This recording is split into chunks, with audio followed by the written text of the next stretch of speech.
So the spoilers for Boruto 2 Blue Vortex chapter 14 has just come out, and this chapter looks quite interesting. As a cover for this chapter is Kashin Koji. We have the ability that he has where he is able to see scrolls of various possible futures that could end up occurring. We have that in the background, and we have Kashin Koji with what appears like to be his new time skip design. We know that he always had the cloak, however it just didn't look like this, and personally maybe it is not a new character design for Kashin Koji, but I just never seen his outfit look like this. But this is the cover for this chapter, and I really like it. I'd rate this a cool 9, 9.5, 8.5, around that range when it comes to the cover. I really love the background and the red accents, it makes it look quite cool. But we start off with a Boruto who has been put in interrogation. He is being interviewed by Ibiki, Konohamaru, and I think Shikamaru also appears in this chapter. And this looks kinda cold. We have a Boruto head down with his hands behind his back, and I really like the pose and the drawing style that Ikimoto has gone with. There are asking Boruto various questions that we don't necessarily have the translations to, but as soon as we have the translation to it, I'll let you guys know and maybe even post a video kind of early. We go back to the sneak peek page that we got for the chapter, and we have a Sarada who is healing Inogen. Now we then go on to see Ino. Thankfully Ino didn't have to see Inogen be killed. That would have been pretty sad for Ino especially, but we end up going back to Boruto who is having this interview with Amado, Konohamaru, and Ibiki. This is quite interesting because it must mean that Amado's role in the village has increased, because a lot of people did not trust Amado, but now he is trusted to have a conversation with somebody who attempted to kill the Hokage, which is quite interesting in my personal opinion. Maybe it's because they're talking about the Shinju, the Tentails, and Otsutsuki's, and we know that Amado probably has the most information about this, but maybe it also means that Amado is being placed in a position of trust due to the various things that he may have shown to the village during the time skip. Ida and Damien make an appearance in this chapter, and Shikamaru, who is not exactly in that room, he is still paying attention to everything that is going on. Damien talks to Kawaki about Boruto killing the Hokage, which he knows isn't the case, and this is quite interesting in my own personal opinion to see that we still have a Damien who is asking questions to Boruto, who is asking questions to Kawaki regarding the real blunder that Kawaki made, which was to tell everybody that Boruto killed the Hokage, which makes it quite tough as this was not involved, so people can wake up to the fact that Boruto in fact did not kill the Hokage. We have a Mitsuki who also makes an appearance this chapter. I don't know exactly what he says, but he ends up doing something pretty cool. Amado continued to talk about whatever, but just from the various translations and people who are able to read Japanese,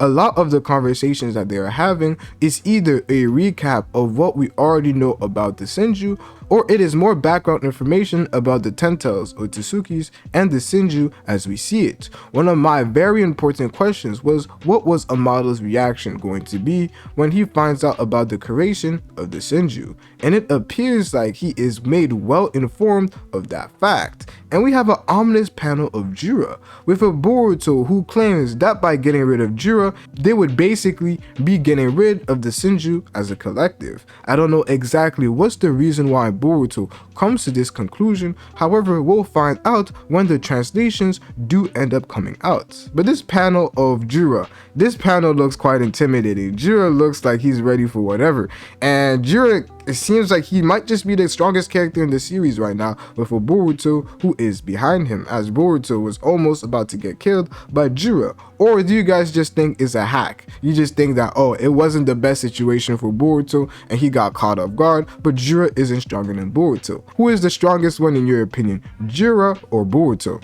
From my current understanding of the pages and the paneling that we're seeing, Boruto is not only getting asked questions from Amado, Konohamaru, and Ibiki, but it appears like the 12 elders are either talking to Boruto too and asking him questions, or they are simply listening and paying attention to what is going on. And this is what I love to see. We see various characters that we used to see in Naruto, but we didn't get to see in part 1 of Boruto. They are included into the series and are adding a lot more lore and world building to the Boruto universe.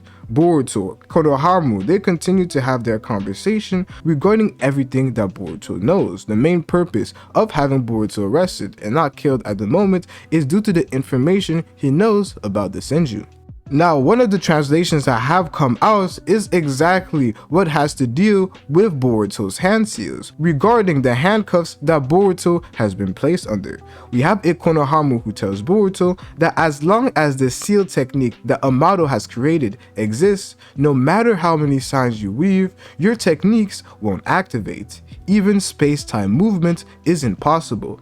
Don't think about destroying it. The electric shock will activate instantly.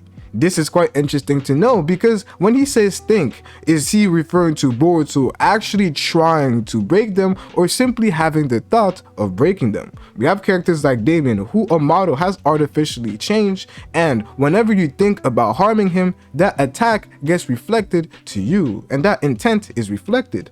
But it appears like these handcuffs might have a similar property where when you think about destroying it, you are electrocuted simply by the thoughts. This could be something that is quite interesting, and I wouldn't be surprised if that actually is the case. I wouldn't be surprised at all if Amado ended up creating such handcuffs.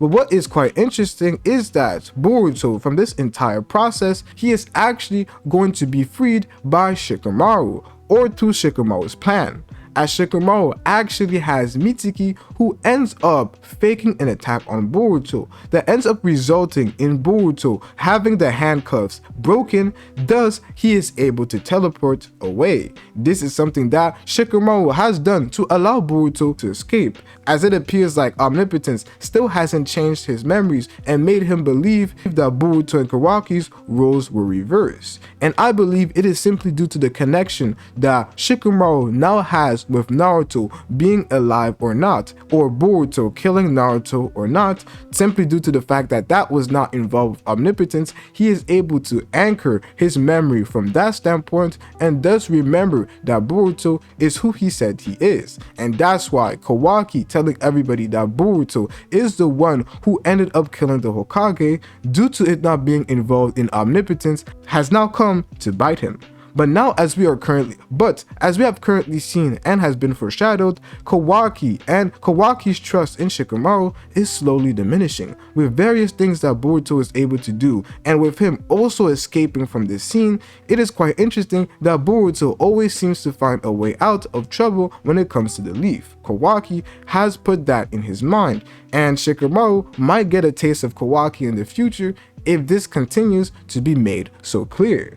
But a lot of talking ends up happening in this chapter, but there's another thing that ends up happening that ends up confirming everything that I've been saying for the past few videos that I've posted, and that is the fact that the next Shinju in fact is actually Shinki, and we end up finding out that Matsuri and Bug ended up going to the Land of Wind, and in the Land of Wind it appears like they met with Gaara and Shinki, where Gaara ended up getting beaten and Shinki was the one who ended up being turned into a tree and thus is now able to be reborn as Shinki Shinju. I don't know what his name ends up being by the end of this chapter, however it really does look like it is Shinki instead of Naruto, Kakashi, like a lot of people ended up thinking. Naruto, I really don't understand why you personally thought that Naruto was the one who was going to end up turning as a Shinju. Literally, we see Naruto in a dimension where time doesn't flow and only Kawaki has access to that dimension. So I don't understand why people thought it was Naruto. However, it is Shinki. Kakashi makes a lot more sense, so I won't say too much.